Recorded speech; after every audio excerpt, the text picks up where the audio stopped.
El patrón me agarró en el granero, pero lo que yo hice lo mandó al hospital. Tenía apenas 15 años cuando el patrón me agarró en el granero. Pensó que yo era como las otras muchachas que trabajaban en el rancho, muchachas calladas que agachaban la cabeza y dejaban que los hombres hicieran lo que quisieran. Pero se equivocó. Ese día, en ese granero que olía a maíz y a tierra seca, hice algo que lo mandó directo al hospital. Y lo que pasó después cambió mi vida para siempre. Todavía no saben lo que hice, pero cuando lo descubran van a fin entender por qué esta historia necesitaba ser contada. Por favor, no olviden suscribirse al canal, dejar su like y un comentario contándonos desde dónde están escuchando esta historia. Su apoyo significa mucho para nosotros. Mi nombre es Esperanza Guadalupe Flores. Hoy tengo 81 años, pero esta historia comenzó cuando era solo una muchachita flaca del campo, allá en Apatzingán, Michoacán, en el año de 1958. Era una época donde las niñas pobres como yo teníamos solo 2 caminos: casarnos jóvenes o irnos a trabajar de sirvientas a las casas grandes. Yo tomé el segundo camino, no porque lo eligiera, sino porque era eso, o ver a mis hermanos menores morir de hambre. Pero antes de contarles lo que pasó ese día en el granero, necesito que entiendan cómo era mi vida antes, para que comprendan por qué hice lo que hice. Crecí en un jacalito de adobe en las afueras de Apatzingán, en un pedacito de tierra tan seca que ni los nopales querían crecer ahí bien. Mi padre, don Crescencio Flores, era un hombre bueno pero quebrado por la vida. Había perdido su tierra en una pura apuesta, cuando yo tenía 8 años. Una apuesta tonta que hizo borracho en la cantina del pueblo. Desde entonces vivíamos de lo que él conseguía trabajando de jornalero en los ranchos ajenos. Mi madre, doña Refugio, era una mujer fuerte como los mezquites que crecen en el desierto, de esas que nunca se quejan aunque la vida les pegue duro. Tenía las manos ásperas de tanto lavar ropa ajena en el arroyo, y la espalda encorvada de cargar a mis hermanos y la pobreza a la vez. Éramos 6 hijos en total. Yo era la mayor. Después venían mis hermanos Porfirio y Anastasio, y las chiquitas, Soledad, Luz María, y la bebé Consuelo, que apenas tenía 2 años cuando me fui. Nuestra casa era tan pequeña que todos dormíamos en el mismo cuarto, sobre petates en el suelo. El techo era de palma y cuando llovía, teníamos que poner ollas y cubetas por todos lados para que no se nos mojara todo. Las paredes eran de adobe sin encalar, con grietas por donde entraba el viento frío en las noches de invierno. Pero eso sí, mi madre mantenía ese jacal limpio como patena. Decía que la pobreza no tiene por qué ser cochina. No, mijo. El día comenzaba antes de que saliera el sol. Me despertaba con el canto del gallo de los vecinos, porque nosotros ni gallinas teníamos ya. Mi madre ya estaba levantada, avivando las brasas del fogón para calentar el café de olla que hacía con piloncillo aguado y canela, porque el café de verdad no alcanzaba para todos los días. Yo me levantaba despacito para no despertar a mis hermanos. Me ponía el mismo vestido remendado de siempre. Me echaba agua fría en la cara de la palangana y me trenzaba el cabello parada frente al pedacito de espejo rajado que teníamos colgado en la pared. Después ayudaba a mi madre al hacer las tortillas. Ese era mi trabajo favorito, ¿sabes? Me gustaba sentir la masa entre mis manos, calentita, suavecita. Me gustaba el sonido que hacía al palmearla, plas, plas, plas, y el olor que salía cuando la ponía en el comal caliente. Mi madre decía que yo hacía las tortillas más redonditas de todas, bien uniformes, no como las de ella que salían medias chuecas porque tenía las manos cansadas. Comíamos esas tortillas con frijoles aguados y chile, si había. Cuando no había ni frijoles, comíamos solo tortillas con sal. Los días buenos, mi padre traía un pedacito de queso o unos chiles de árbol que le regalaban en el rancho donde trabajaba. Después del desayuno, yo tenía que ir al arroyo a lavar la poca ropa que teníamos. Cargaba la palangana de lámina en la cabeza, caminando descalza por el camino de tierra que se ponía como brasa al mediodía. El arroyo estaba a media hora de camino, y a esa hora ya estaban ahí todas las mujeres del rumbo, lavando y cotorreando. Ahí era donde una se enteraba de todo lo que pasaba en el pueblo. Doña Epifania contaba que su compadre se había ido para el norte a buscar trabajo. Doña Remedios se quejaba de que su marido le pegaba. Las muchachas jóvenes platicaban de los muchachos que les gustaban. Y todas hablaban de lo difícil que estaba la vida. Yo restregaba la ropa en las piedras del arroyo hasta que me dolían los nudillos. Le echaba jabón de pasta que hacía mi madre con sebo y ceniza, porque el jabón de las tiendas era muy caro. El sol pegaba fuerte en la espalda. El agua fría me entumía las manos. Pero yo seguía restregando, colgando la ropa en los matorrales para que se secara, platicando con las otras muchachas de mi edad. Mi mejor amiga era Guadalupe, que tenía un año más que yo. Ella ya trabajaba de sirvienta en una casa del pueblo y me contaba cosas que yo no sabía. Me hablaba de cómo era vivir en casa ajena, de lo que comían los ricos, de los vestidos bonitos que veía, de las cosas raras que había en esas casas grandes. Yo la escuchaba con los ojos bien abiertos, imaginando un mundo que parecía tan lejano como la luna. Por las tardes, cuando regresaba del arroyo con la ropa limpia, tenía que cuidar a mis hermanos menores mientras mi madre iba allí a ayudarle a una vecina a desgranar maíz o lo que fuera que le pagaran con unos centavitos o con comida. Yo jugaba con las niñas a las muñecas que hacíamos con olotes y trapos viejos.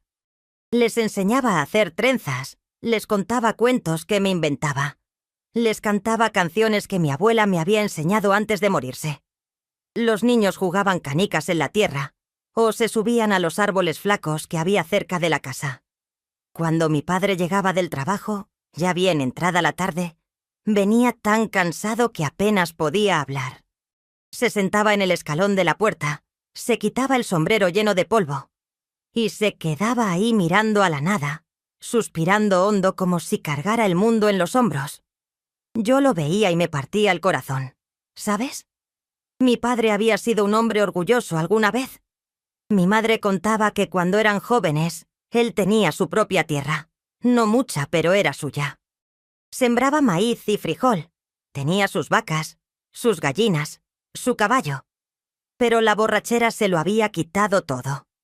Una noche de mala suerte, una apuesta tonta, y ahora éramos los más pobres del rumbo. A veces lo escuchaba llorar de noche, cuando pensaba que todos estábamos dormidos. Lloraba bajito, ahogado, como si no quisiera que nadie lo oyera. Y mi madre lo acariciaba el cabello y le decía: «Ya pasó, Crescencio, ya pasó. Vamos a salir adelante». Pero no estábamos saliendo adelante. Cada día estábamos peor. Mi padre ya no encontraba trabajo todos los días. A veces pasaba una semana entera sin conseguir nada, y entonces comíamos solo una vez al día. Veía a mis hermanos con las panzas hinchadas del hambre, con los ojos grandes en las caras flacas, y me daban ganas de gritar. La bebé Consuelo lloraba todo el día porque mi madre ya no tenía leche. Teníamos que darle atole aguado, y la pobre niña se estaba poniendo cada vez más delgada, más pálida. Mi sueño más grande en ese entonces era tener suficiente comida. No soñaba con vestidos bonitos ni con zapatos nuevos. Soñaba con poder llenarle la panza a mis hermanos, con ver a mi madre sonreír otra vez, con que mi padre dejara de suspirar como si estuviera muriéndose por dentro. A veces, cuando estaba sola sacando agua del pozo comunal, miraba al cielo y le preguntaba a Dios: «¿Por qué nos hiciste tan pobres? ¿Qué hicimos para merecer esto?». Pero el cielo nunca respondía. Solo se quedaba ahí, azul e inmenso, tan bonito y tan lejano como la esperanza. Los domingos íbamos a misa al pueblo. Era el único día que nos poníamos la ropa menos remendada. Mi madre me peinaba con aceite de ricino para que el cabello se me viera brillante. Me amarraba las trenzas con un listón rojo desteñido, que era el único lujo que teníamos. Caminábamos los 3 kilómetros hasta la iglesia, bajo el sol que rajaba la cabeza, levantando polvo con los pies descalzos. En la iglesia me arrodillaba en las bancas de madera dura y rezaba con todas mis fuerzas. Le pedía a la Virgen de Guadalupe que nos ayudara, que nos mandara un milagro, que no dejara que mis hermanos se murieran de hambre. Después de misa, nos quedábamos un rato en la plaza del pueblo. Yo veía a las otras muchachas de mi edad. Algunas hasta iban a la escuela. Llevaban sus libros bajo el brazo, sus uniformes limpios, sus zapatos lustrados. Yo me moría de envidia. Quería tanto aprender a leer bien, a escribir bonito, a saber hacer cuentas. Pero mi padre siempre decía, ¿para qué necesita estudio una niña? Se va a casar o se va a ir de sirvienta de todos modos. Y tenía razón, ¿no? Las niñas pobres como yo no teníamos derecho a soñar con la escuela. Eso era para los ricos, para la gente del pueblo que tenía casa de ladrillo y comía carne los domingos.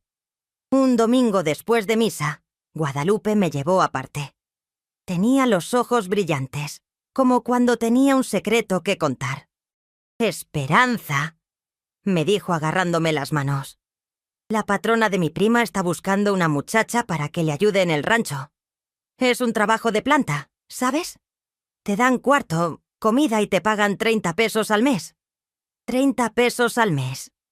Para nosotros eso era una fortuna. Con 30 pesos podíamos comprar frijoles, arroz, azúcar, jabón. Con 30 pesos mis hermanos podrían comer todos los días». «¿Qué clase de trabajo es?», le pregunté. «Pues lo normal, ¿no? Cocinar, limpiar, lavar ropa, cuidar las gallinas. Mi prima dice que la patrona es buena, que no es mala gente». Me quedé pensando. Irme de casa, dejar a mi familia. Pero si me iba, una boca menos que alimentar y 30 pesos al mes para ayudar. «¿Y el patrón?», pregunté. Guadalupe se encogió de hombros. «Pues no sé mucho de él. Mi prima dice que casi no está en la casa, que se la pasa en el pueblo o en los corrales. Pero ten cuidado con los patrones, Esperanza. Algunos son buena gente, pero otros». Se quedó callada, pero yo entendí lo que quería decir. Todas habíamos oído historias de patrones que se aprovechaban de las muchachas.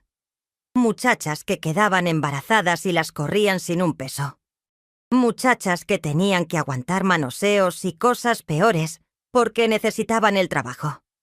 Esa noche, acostada en mi petate, no pude dormir. Pensaba en esos 30 pesos. Pensaba en mis hermanos con hambre. Pensaba en mi padre suspirando de tristeza. Pensaba en mi madre lavando ropa ajena hasta que se le pelaran las manos. Y tomé una decisión. Al día siguiente hablé con mis padres. «Papá, mamá, Guadalupe me dijo que hay un trabajo en un rancho. Me dan cuarto, comida y 30 pesos al mes». Mi padre me miró con ojos tristes. «Eres muy chiquita todavía, Esperanza. Apenas tienes 15 años. Ya soy grande, papá, y la familia necesita el dinero». Mi madre se quedó callada, pero vi que tenía los ojos aguados. «No quiero que mi hija se vaya», dijo mi padre, pero su voz no tenía fuerza. Sabía que necesitábamos ese dinero. «Déjame ir, papá. Es solo por un tiempo. Voy a mandar todo el dinero para acá. Con eso pueden comprar comida para los muchachos». Mi padre se quedó mirándome por un rato largo. Después movió la cabeza despacio, como aceptando algo que no quería aceptar. «Está bien. Pero te vas a cuidar mucho. ¿Me oyes? Si el patrón o la patrona te tratan mal, te regresas inmediatamente». «Sí, papá». Pero los dos sabíamos que era mentira. Una vez que estuviera allá, trabajando, no podría regresarme así nomás. Necesitábamos ese dinero demasiado. La semana siguiente Guadalupe me llevó al rancho. Quedaba a 2 horas de camino de mi casa, en la parte más bonita de Apatzingán, donde la tierra todavía era buena y los árboles crecían altos. El rancho se llamaba La Esperanza, que me pareció una seña, ¿sabes? Como si Dios me estuviera diciendo que ahí iba a encontrar mi esperanza. Cuando llegamos, lo primero que vi fue la casa grande. Una casa de ladrillo pintada de blanco con un corredor ancho y unas columnas bonitas. Tenía un jardín al frente con flores de todos colores. bugambilias rojas, rosales, jazmines. Nunca había visto una casa tan linda en mi vida. Guadalupe tocó la puerta y salió una señora como de 50 años, gordita, con el cabello recogido en un chongo apretado. Usaba un vestido floreado y un delantal limpio. ¿Usted es doña Epifania?, preguntó Guadalupe. Yo soy. ¿Y ustedes? Yo soy Guadalupe, la prima de Rosa que trabaja con usted. Le traigo a Esperanza, la muchacha que le dije que buscaba trabajo. Doña Epifania me miró de arriba abajo, evaluándome como se evalúa a un animal en el tianguis. ¿Cuántos años tienes, muchacha? 15, señora. ¿Sabes cocinar? Sí, señora. Sé hacer tortillas, frijoles, caldos, arroz. ¿Y lavar ropa, planchar, limpiar? Sí, señora. Todo eso sé hacer. Me hizo más preguntas. Si era floja, si me gustaba levantarme temprano, si sabía leer y escribir. Le dije que sabía leer un poquito nomás, pero que era trabajadora, que no le iba a fallar. Está bien, dijo finalmente. Te voy a dar una oportunidad. El trabajo es de lunes a domingo. Te dan un día libre al mes para que vayas a ver a tu familia. Te levantas a las 5 de la mañana. Te acuestas cuando termines el trabajo. Te doy tu cuarto, tu comida y 30 pesos al mes. Si no me sirves, te vas y no te pago nada. ¿Estamos? Estamos, señora. Entonces entra. Te voy a enseñar dónde vas a dormir y qué vas a hacer. Me despedí de Guadalupe con un abrazo fuerte. Cuídate mucho, Esperanza, me dijo al oído. Y acuérdate de lo que te dije. Si el patrón se pasa de listo contigo, no te dejes. Entré a la casa grande con el corazón latiéndome fuerte. Todo era tan diferente a mi jacal. El piso era de mosaico brillante. Las paredes estaban pintadas de colores claros. Había muebles de madera oscura y cuadros en las paredes. En la sala había un sillón grande, una mecedora, una mesa con un mantel bordado. La cocina era enorme, con una estufa de gas, una alacena llena de trastes, ollas de todos tamaños colgadas en la pared. Me quedé con la boca abierta viendo todo eso. Doña Epifania me llevó a ver mi cuarto. Quedaba en la parte de atrás de la casa, al lado de la cocina. Era un cuartito chiquito con una cama individual, un ropero viejo y una ventanita que daba al solar. No era nada del otro mundo, pero para mí era un palacio. Tenía mi propia cama, con colchón y todo. No iba a tener que dormir en el suelo. «Aquí vas a dormir», dijo doña Epifania. «Puedes guardar tus cosas en el ropero. Te voy a dar 2 uniformes, uno para usar y otro para lavar. Los domingos te cambias a tu ropa normal. ¿Entendido?» «Sí, señora». Me explicó mi rutina. Levantarme a las 5, prender el fogón, poner a calentar agua para el café, hacer las tortillas del desayuno. El patrón y ella desayunaban a las 6. Después tenía que lavar los trastes, barrer y trapear toda la casa, sacudir los muebles. A media mañana tenía que empezar a preparar la comida. Ellos comían a las 2 de la tarde. Después volvía a lavar trastes, a limpiar la cocina. Por la tarde tenía que lavar la ropa, planchar, dar de comer a las gallinas. La cena era a las 8 de la noche, algo ligero. Y después otra vez a lavar trastes, limpiar y acostarme cuando terminara. «El patrón es don Hermenegildo Salazar», me dijo. «Es un hombre bueno pero serio. No le gusta que lo molesten, no le gusta el chisme, no le gusta que las muchachas anden de ociosas. Haces tu trabajo, no haces problemas, y todo va a estar bien. ¿Entiendes?» «Sí, señora. Otra cosa importante. Cuando el patrón esté en la casa, tú te haces invisible. No lo mires mucho. No le hables si él no te habla primero. No te le pongas enfrente. Él tiene su espacio y tú tienes el tuyo. ¿Claro?» «Clarísimo, señora». Esa primera noche en el rancho fue extraña. Me acosté en esa cama que era solo mía, cubierta con una cobija que no tenía hoyos ni estaba remendada. El cuarto olía a limpio, a jabón. Por la ventanita entraba el viento fresco de la noche, trayendo el olor de los jazmines del jardín. Y por primera vez en mucho tiempo, no escuché a mis hermanos tosiendo, ni a la bebé llorando, ni a mi padre suspirando. Era un silencio raro, un silencio que me hacía sentir sola pero también libre. Pensé en mi familia. ¿Estarían bien? ¿Los extrañaría mucho? Me puse a llorar bajito, escondida en la almohada. Lloraba por todo lo que había dejado, pero también porque sabía que había hecho lo correcto. Este trabajo iba a salvar a mi familia. Al día siguiente empezó mi nueva vida. Me levanté antes de que sonara el gallo, todavía oscuro afuera. Me puse el uniforme que doña Epifania me había dado. Un vestido sencillo de tela barata color azul con un delantal blanco. Me lavé la cara con agua fría, me peiné las trenzas y salí al corredor. El aire de la madrugada estaba fresco, limpio. Se oían los grillos cantando, un perro ladrando a lo lejos, el viento moviendo las hojas de los árboles. Prendí el fogón en la cocina, puse a calentar agua en una olla grande, saqué el maíz nixtamalizado para hacer las tortillas. Mientras trabajaba, empecé a sentirme mejor. Esto era lo que sabía hacer.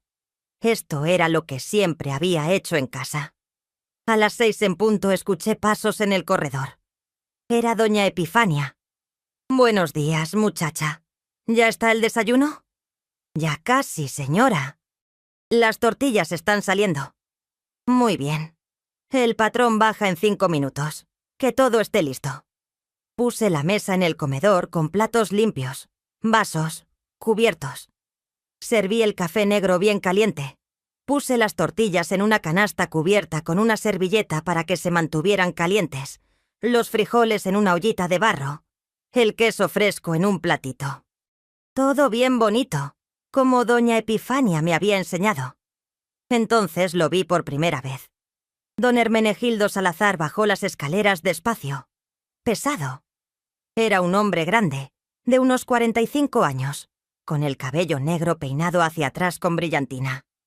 Usaba pantalón de vestir, camisa blanca, botas de cuero. Tenía bigote espeso y unas manos grandes, fuertes, de hombre que trabaja en el campo.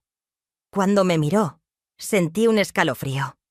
Sus ojos eran oscuros, penetrantes, como si pudieran ver a través de ti.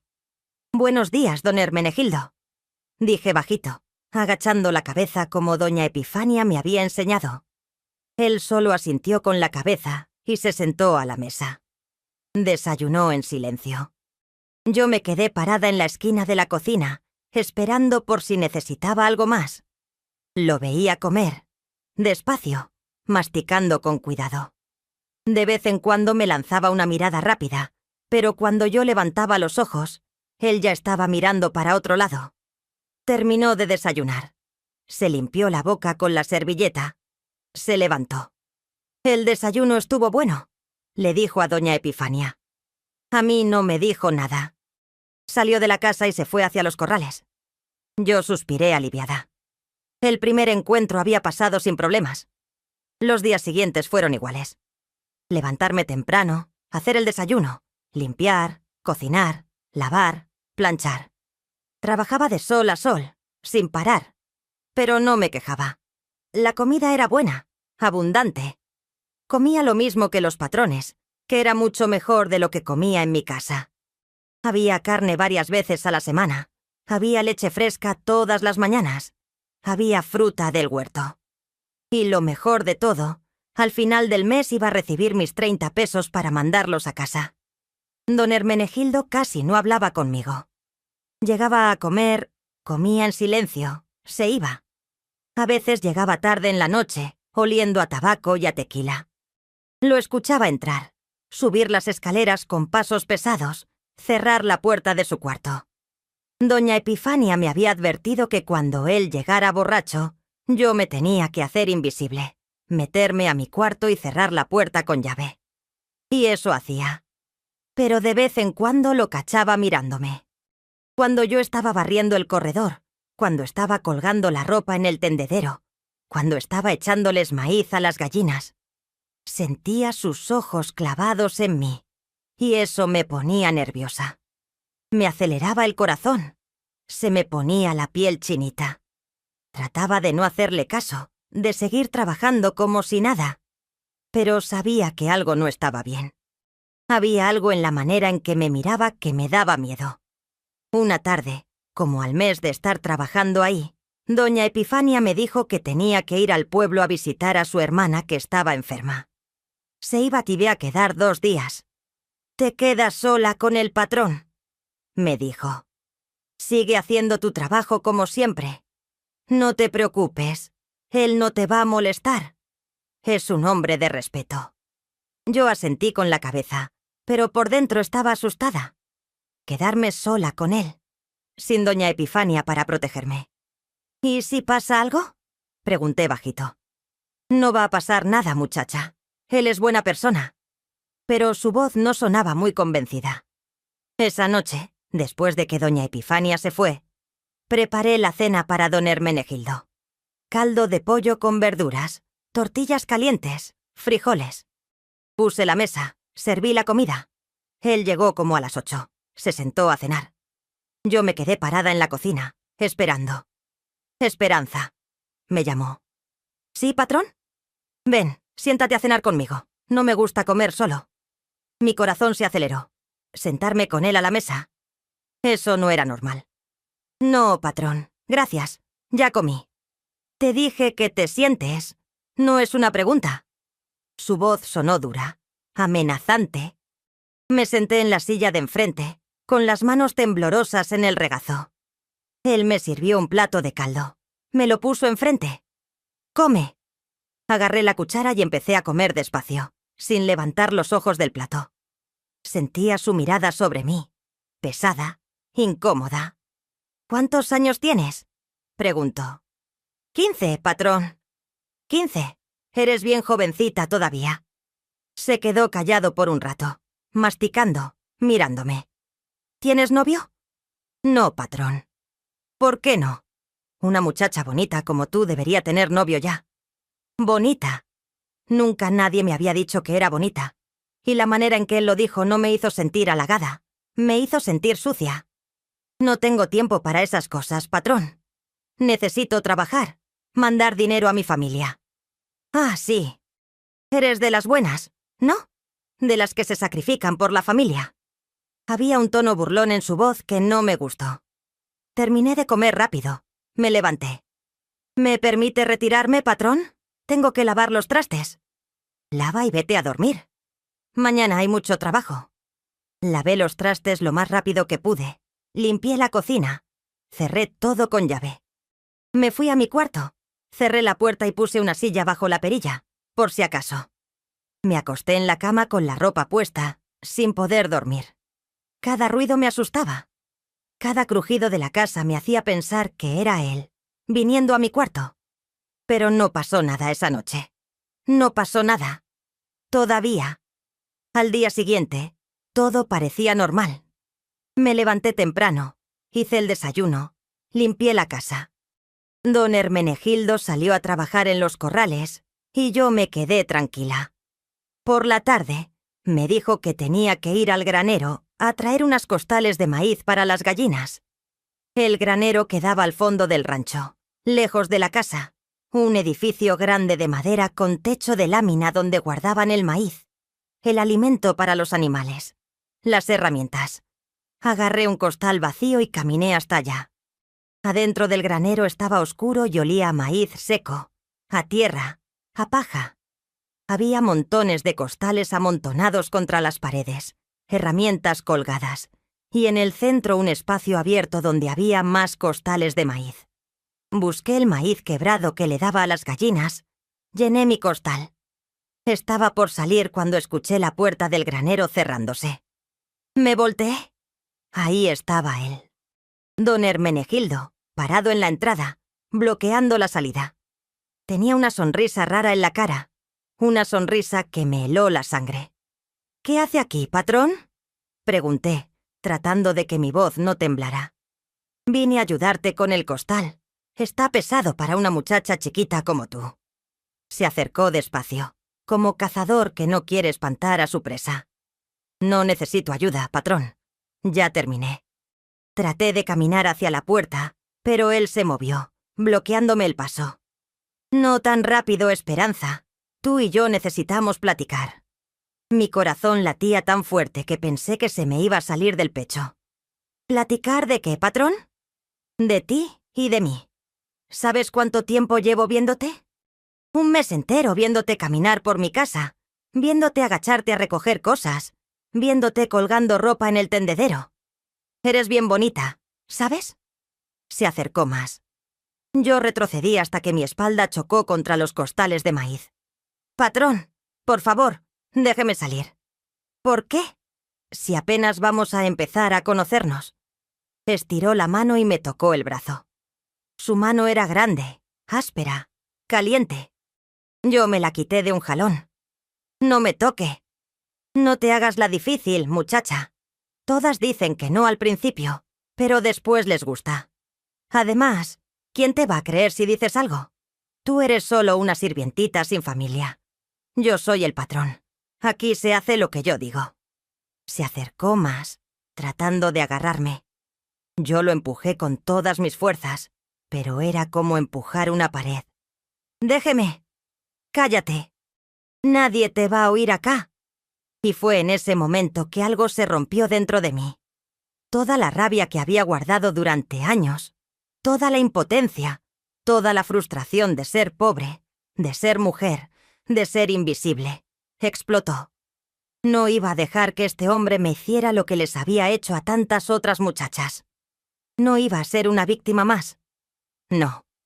Cuando trató de agarrarme otra vez, mi mano encontró algo duro en el suelo. Era una llave inglesa grande, pesada, que alguien había dejado ahí.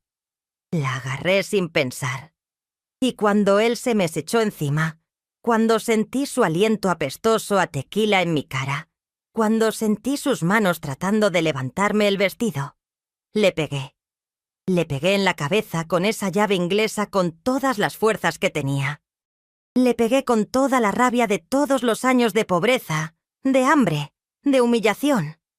Le pegué pensando en mi madre lavando ropa hasta pelarse las manos, en mi padre suspirando de tristeza, en mis hermanos con hambre, en todas las muchachas que habían sido abusadas y nunca habían podido defenderse.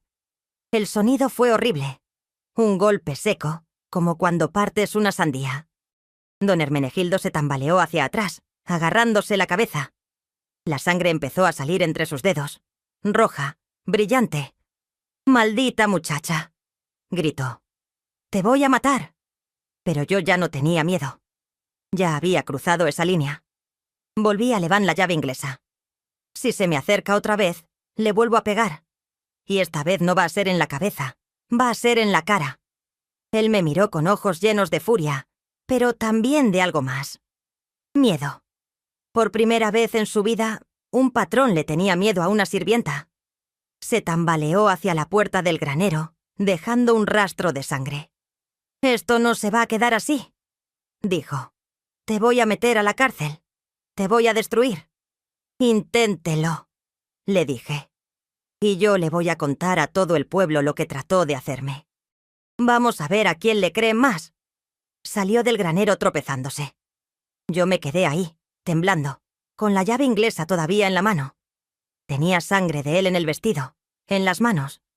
Me sentía sucia, asustada, pero también libre.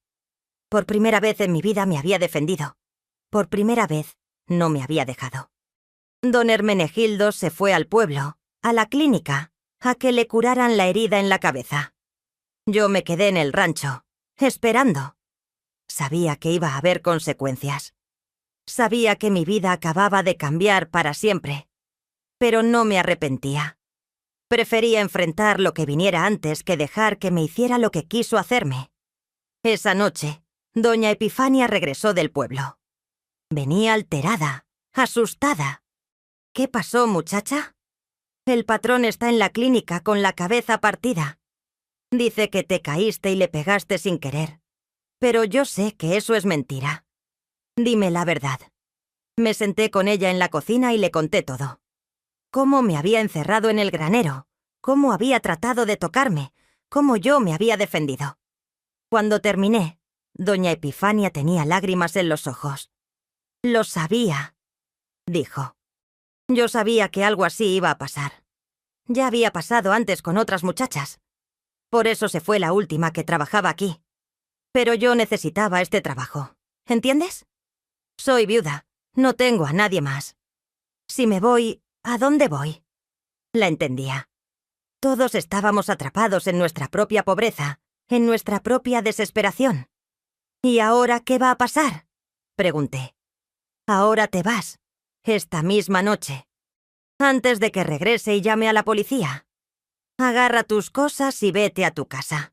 Yo te voy a dar los 30 pesos que te debe, más otros 30 de mi propia bolsa. Es todo lo que puedo hacer por ti». Me dio el dinero, 60 pesos que me guardé en el sostén.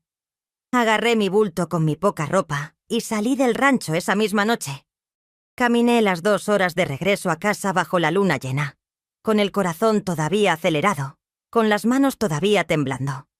Pero también con algo nuevo dentro de mí. Fuerza, dignidad, respeto por mí misma. Cuando llegué a casa, ya era madrugada. Mi familia estaba durmiendo. Toqué la puerta despacio. Mi madre abrió, con los ojos llenos de sueño.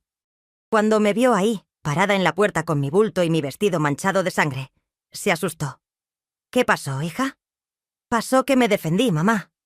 Entré a la casa. Mi padre se levantó también. Les conté todo.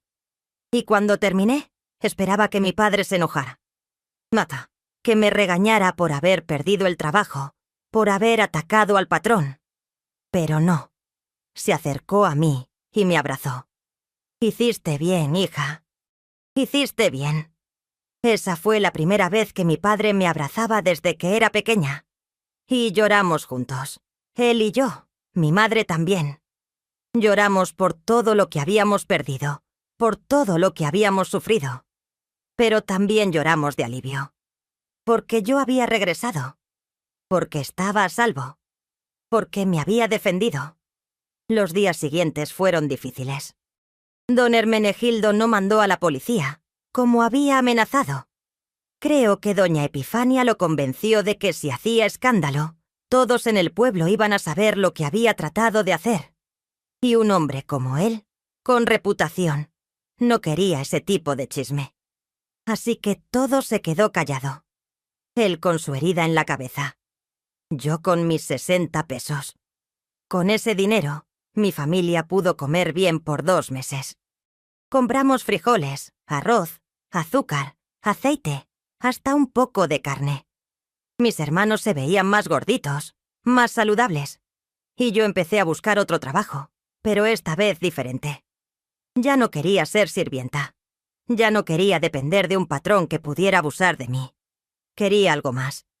Una comadre de mi madre me habló de una señora en el pueblo que tenía una tiendita y necesitaba ayuda. Fui a hablar con ella. Era doña Consuelo, una señora mayor, viuda, que vendía abarrotes, hilos, agujas, telas. Me contrató para que le ayudara a atender la tienda. El pago era menos, solo 20 pesos al mes, pero podía vivir en mi casa, podía estar con mi familia. Y lo más importante, era un trabajo seguro. Trabajé en esa tienda por 2 años. Doña Consuelo me enseñó a llevar cuentas, a leer mejor, a escribir. Me enseñó a tratar con los clientes, a negociar precios, a llevar el control del inventario. Y poco a poco, fui ahorrando dinero. Guardaba cada centavo que podía. No gastaba nada en mí misma. Todo lo guardaba en una lata que escondía debajo de mi petate. A los 17 años, con el dinero que había ahorrado, compré una máquina de coser usada. Era vieja, pesada, pero funcionaba. Y empecé a coser ropa para la gente del pueblo. Vestidos, pantalones, camisas. Cosía de noche, después de trabajar en la tienda. Cosía los domingos. Cosía hasta que se me cansaban los dedos. Pero cada prenda que vendía era dinero en mi bolsa. Era independencia. Era libertad.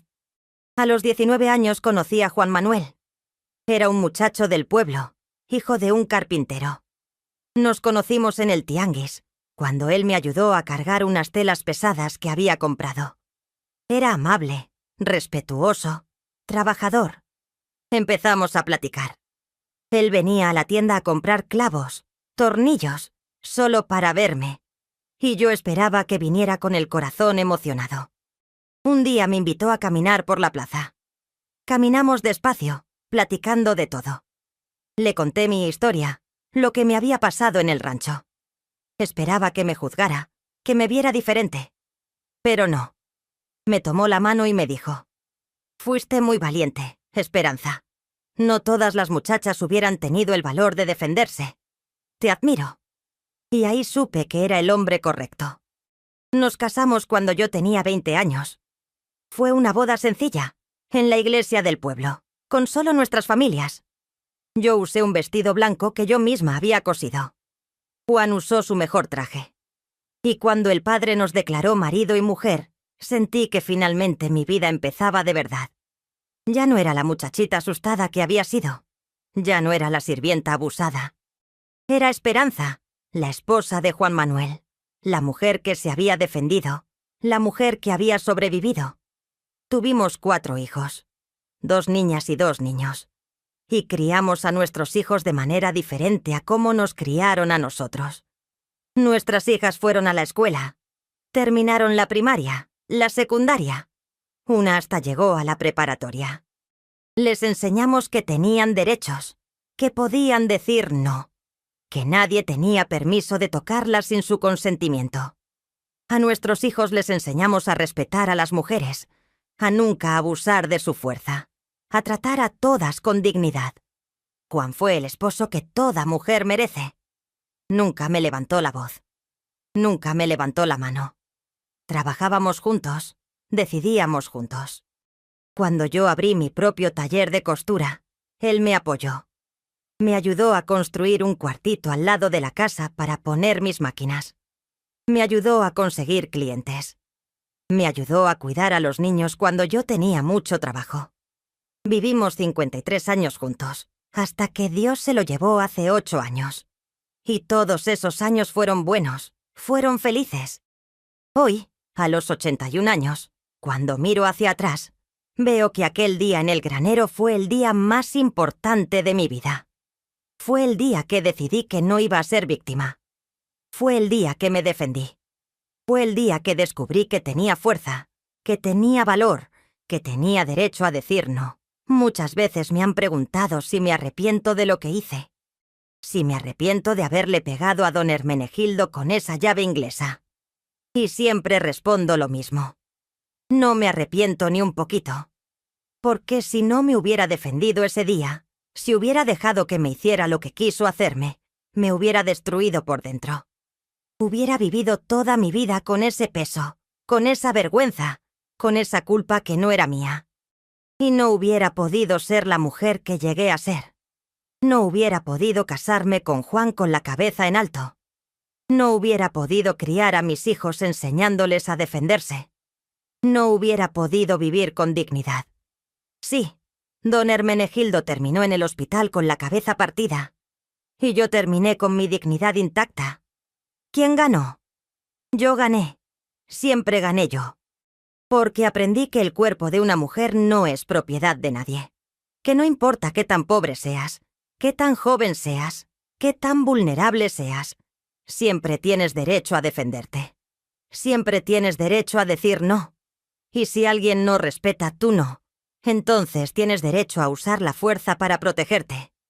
¿Saben por qué decidí contar esta historia hoy? Porque todavía hoy, en pleno siglo XXI, hay muchachas que están pasando por lo que yo pasé.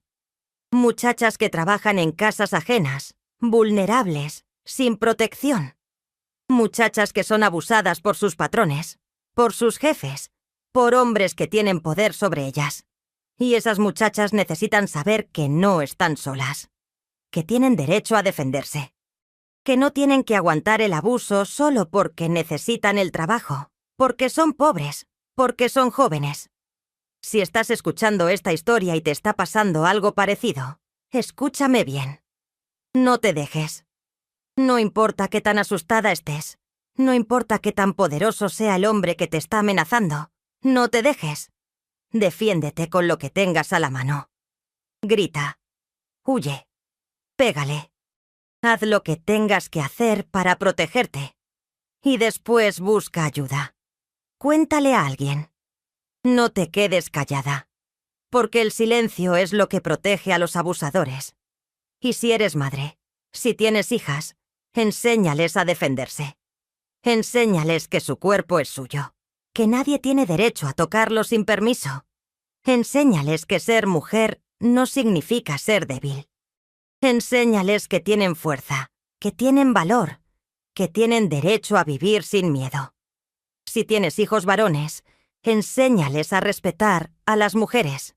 Enséñales que el no significa no. Enséñales que abusar de una mujer no es ser hombre, es ser cobarde. También quiero decirles algo a los patrones, a los jefes, a los hombres que tienen empleadas en sus casas. Esas muchachas que trabajan para ustedes no son su propiedad. No son objetos para su diversión.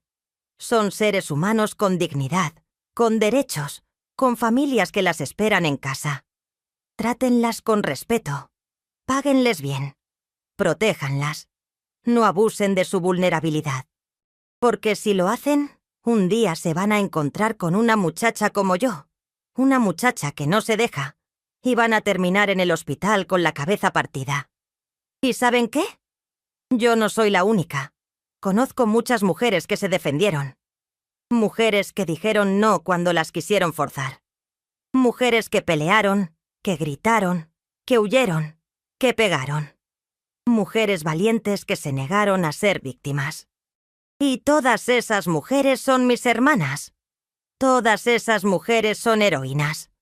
Porque defenderse cuando eres vulnerable, cuando eres pobre, cuando eres joven, requiere un valor enorme.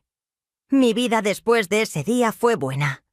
Tuve un matrimonio feliz, hijos maravillosos, nietos que me llenan de orgullo. Tengo 8 nietos y 5 bisnietos. Todos estudiados, todos trabajadores, todos respetuosos.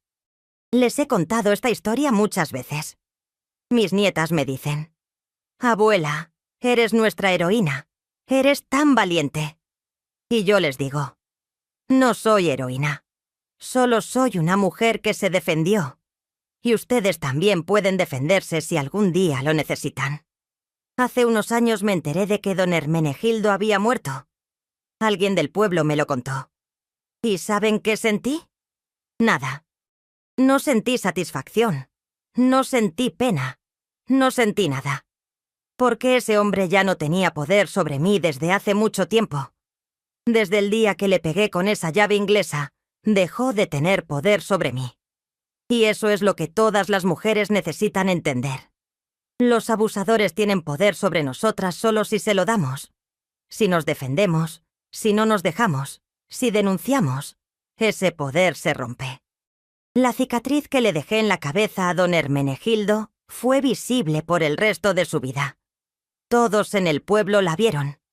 Y aunque él nunca contó la verdad de cómo se la hizo, yo creo que cada vez que se miraba en el espejo y veía esa cicatriz, se acordaba de la muchachita que se defendió. Se acordaba de que no todas las mujeres se dejan. Y eso me da satisfacción. No porque le hice daño, sino porque esa cicatriz era un recordatorio. Un recordatorio de que las mujeres no somos débiles. Un recordatorio de que tenemos fuerza. Un recordatorio de que merecemos respeto. Mis hijas crecieron sabiendo esta historia. Y ellas la pasaron a sus hijas. Y ahora mis nietas la están pasando a sus hijos. Es una historia de generación en generación. Para que nunca olviden que las mujeres de esta familia no se dejan. Para que nunca olviden que tenemos valor, que tenemos fuerza, que merecemos vivir con dignidad. A veces pienso en todas las muchachas que no pudieron defenderse. En todas las que se quedaron calladas, que aguantaron el abuso, que vivieron con la vergüenza que no era suya. Y me duele el corazón por ellas. Quisiera haber podido defenderlas a todas. Quisiera que todas hubieran tenido el valor, la oportunidad, la fuerza para decir no. Pero no todas lo tuvieron. Y por esas muchachas, por esas mujeres, es que cuento mis historias. Para que las que vienen después sepan que sí se puede. Que sí es posible defenderse. Que sí es posible sobrevivir y prosperar. También quiero decirles que defenderse no siempre significa violencia física. A veces defenderse es denunciar. Es contar lo que te pasó. Es buscar ayuda. Es irte antes de que sea demasiado tarde. Es decir no con voz firme. Es poner límites. Yo usé la violencia porque no tuve otra opción en ese momento. Estaba encerrada en un granero con un hombre que me doblaba en tamaño y fuerza. Pero ustedes tal vez tengan otras opciones. Úsenlas.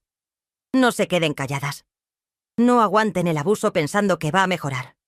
No va a mejorar. El abusador no vale a cambiar solo porque tú seas buena, porque obedezcas, porque te aguantes. Va a empeorar. Siempre empeora. Y si ya pasaste por algo así, si ya fuiste abusada, quiero que sepas que no es tu culpa. No fue tu culpa lo que te hicieron. No importa qué ropa usabas, no importa a qué hora saliste, no importa si dijiste algo que él interpretó mal. Nada de eso importa. El único culpable es el abusador. Punto. No cargues con esa culpa que no es tuya. No dejes que eso defina tu vida. Busca ayuda, busca sanación. Y sigue adelante. Porque la vida después del abuso puede ser buena. Puede ser hermosa. Yo soy la prueba de eso. Hoy, cuando miro mi vida, veo que aquella muchachita flaca de 15 años que trabajaba de sirvienta se convirtió en una mujer fuerte. Me convertí en esposa, en madre, en abuela, en bisabuela. Tuve mi propio negocio de costura que mantuve por 40 años. Gané mi propio dinero. Tomé mis propias decisiones. Viví mi vida con dignidad. Y todo empezó ese día en el granero, cuando decidí que no iba a ser víctima. Si yo pude, ustedes también pueden. No importa qué tan difícil esté la situación. No importa qué tan asustadas estén. Siempre hay una salida. Siempre hay una manera de defenderse, de sobrevivir, de prosperar. Sean valientes, mis niñas. Sean fuertes. Y nunca, nunca se dejen. Antes de terminar, quiero pedirles un favor. Si esta historia las conmovió, si sintieron algo mientras la escuchaban, déjenme un comentario aquí abajo. Cuéntenme si ustedes también han tenido que defenderse alguna vez. Cuéntenme si conocen a alguien que necesite escuchar esta historia. Cuéntenme desde dónde están escuchando. Leo todos los comentarios y me da mucha alegría saber que mis palabras llegan a sus corazones.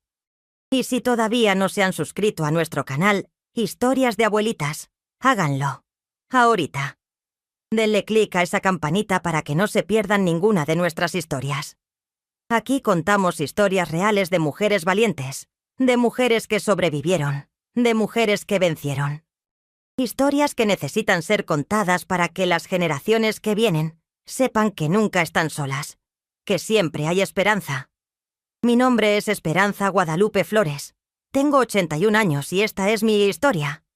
La historia de una muchachita que un día tuvo que defenderse en un granero. La historia de cómo un patrón terminó en el hospital porque subestimó a una sirvienta. La historia de cómo el valor puede nacer en el momento menos esperado.